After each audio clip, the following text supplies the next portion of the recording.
unstoppable. Thank you for being my hype man, Dan. You are Yeah, the best. So give me a thumbs up, everybody out there, if you can see my screen. we can. Yep.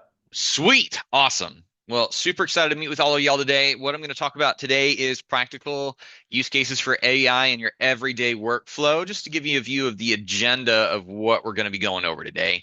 One, for those of you lucky enough to have Copilot or Gemini or Claude enabled in your workplace, we're going to go over a few of those too.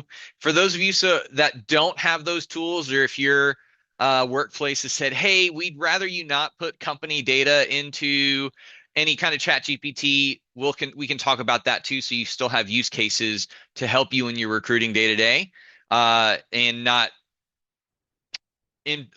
use any company data to get you in trouble. And then last but not least, we'll go over some Q&A as well as some ideas sharing in the chat. So while I'm flipping through the slides, give me a little thumbs up if you've got AI enabled in your environment, and give me a heart if you wish it was enabled in your environment there really quick. So got a few thumbs up. Oh, some people wishing it was in their environment, but awesome. Well, a little bit about me really quick. Been in recruiting for a little over 10 years before Dan, posted about the customer education role, and we got, connected here at hireEZ.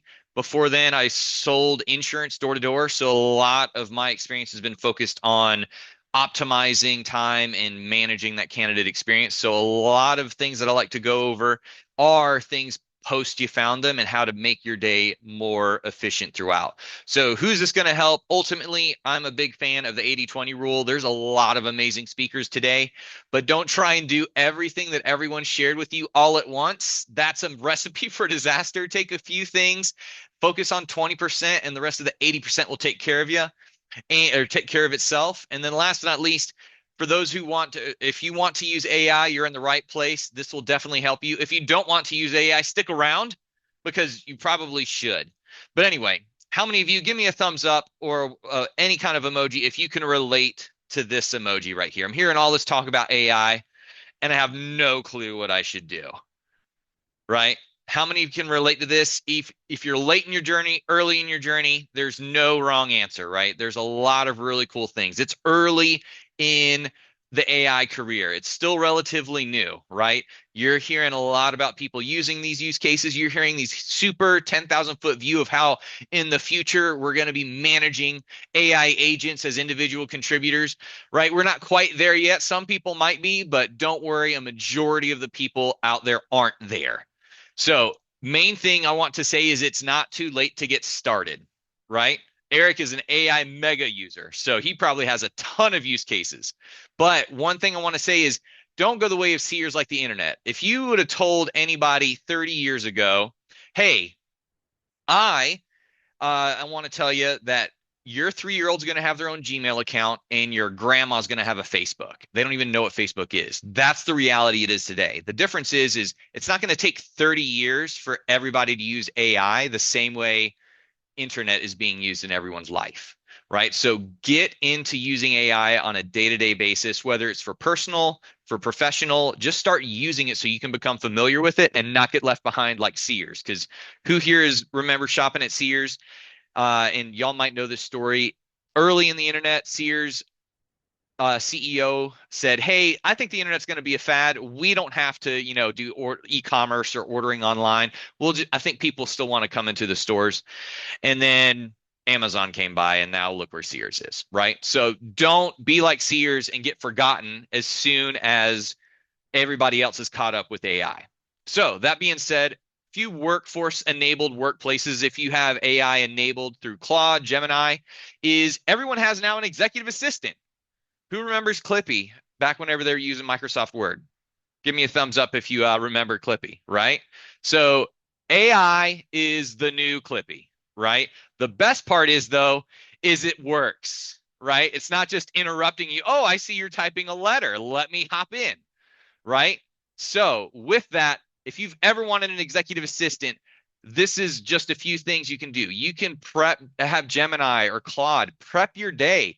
If it has access to your emails and calendar, you can have it review your whole day, just like an executive assistant say, hey, you should probably mention this in that upcoming meeting that you have with one of your clients. Oh, I see you've got a bunch of candidate interviews today. Most of these are in this particular job. Make sure to have these points to recommended. So you can have a ton of information and set up for your day for success every day. Another thing too is at the end of the day or the beginning of the next day, you want to have reminders of, oh my gosh, what did I forget? Did I forget anything? Please, Clippy, let me know yesterday. What did I miss? I was supposed to send follow-ups to everybody. Did I not send follow-ups to people? Did I miss any emails? Well, can you even draft some of these responses for me so I can get a jump start on my day? These are all things that if you aren't using your native enabled workspace with AI, you're just losing out. Again, calendar management, all this stuff, right? The biggest thing is use it every single day. The more familiar you are, the more comfortable you will be asking these things. And who knows your day better than you and what to go into it. So having quick reminders and a nice summary of what you're getting into is the best experience. One thing I will say though is if you are treating your Clippy like an executive assistant, your ChatGPT or whatever tool it is that you guys are using, don't watch it when you prompt. Right? That's a huge waste of time. If you ever saw your CEO watch their executive assistant after they've given them an order and they're just watching them manage their calendar, what's the point of having that executive assistant? Don't prompt the AI and wait for it to give you the prompt. Let it do its work while you're doing something else. That's where the efficiency comes in. Right? As it's helping you prep for your day, you can be responding to some of the emails that you know aren't being caught up with. Right? So just don't watch the AI. Walk through it. And for those of you that know, hey, these are things that I'm going to be doing every single day, turn that into a skill. How many of you have already started making skills in your native AI environments? That could be, a prep skill. It can be a PowerPoint presentation creation skill. It can be a ton of different stuff. But if you aren't making those yet, you're wasting a lot of time. Claude skills are so good. Copilot also has skills. A lot of these native AI tools are creating these skills. These are just a few examples of what you can do on a day-to-day basis, creating these write-ups. So once you're, especially when you're in the agency space and you know that there's a particular format that your client really, really wants their resumes and their write-ups to be, especially you can save a ton of time having a skill write it up for you based on the notes that you've done. They're amazing. And Eric's great point. Skills are awesome once you create them. They will take a little bit of time, especially if it's your first skill. They'll take some tweaking. But hey, by the end of the day, you'll all be vibe coding. Who here is recruited tech folks and know all about vibe coding and how much they complain about it in all of the subreddits like vibe coding. So, guys, start becoming vibe coders. Show those engineers that you recruit that you can do a little bit too. I know we were talking earlier today with Michelle. I'm sure she's a huge vibe coder now with all the skills and things that she's been building. So don't let it pass you by. Continue to use and generate those skills. It will take some time on the front end, but it will pay off by a huge amount of time saving in the back end. So build those skills, go into it. Now, for those of you that aren't lucky enough to have native AI, please follow along with me. And while I'm going through these slides, Eric, I know you've got a few skills. List some of your favorite skills that you really, really enjoy and what you've built to help you save a ton of time in your ecosystem. So how many of you are still building Boolean strings manually, like Tony Stark did near a cave near 5 boxer scraps, right? How many of you are still building Boolean strings the old-fashioned way? Or how many of you, I'm sure like Steve Levy, he's probably got a huge database of all of his old Boolean strings that he's been using since he was faxing resumes and everything like that. So I'm sure Steve can have, just a copy and paste on all of his resumes. But if you're new to building Booleans, you will always, always, always have access to build Booleans faster and better, right? So help it build better skills, better titles, similar titles. You can even have it do better parenthetical groupings. It's going to save you a ton of time, right? Back then, I used to have to go to these sites and say, hey, what are some of these similar tools? Okay, they're mapped like this is the API and the front end and all the back end. Okay, cool. So let me make sure these are all done. The Boolean can help you do that. It can even help you train. And the nice thing is if you train it well enough, you can just slap a job description, slap your intake notes, and then it'll give you a Boolean string right out of it. It's amazing what you can do with LLMs that you couldn't do, even in the first early days of LLMs. But first example to use. Oh, Eric, love it. Keep them coming. How many of you still write your notes with pen and paper? Give me a party emoji if you do. Give me a party emoji if you're still writing with pen and paper. Look at that. I see a few. I see a few. Why? Why are you doing that?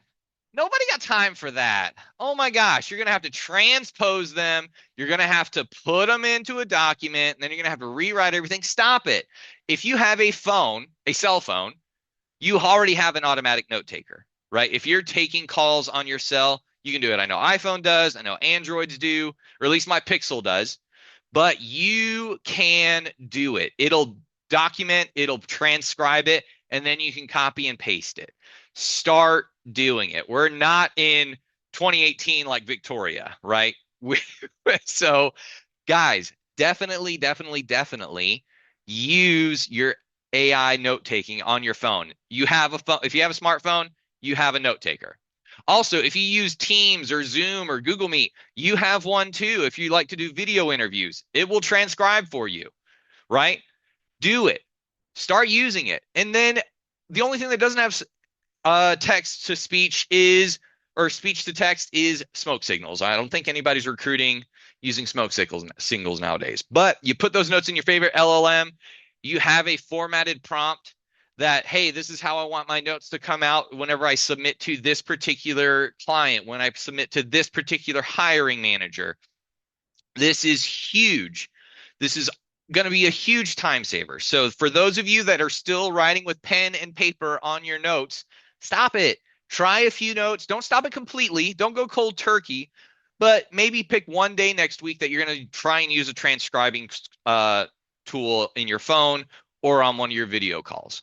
Do it. It's easy. It'll be a game changer for you. Next up, how many of you have ever been in a hiring manager meeting intake call and it feels a lot like this? Give me a thumbs up if you've had this exact exchange with your hiring managers when you're taking in new jobs.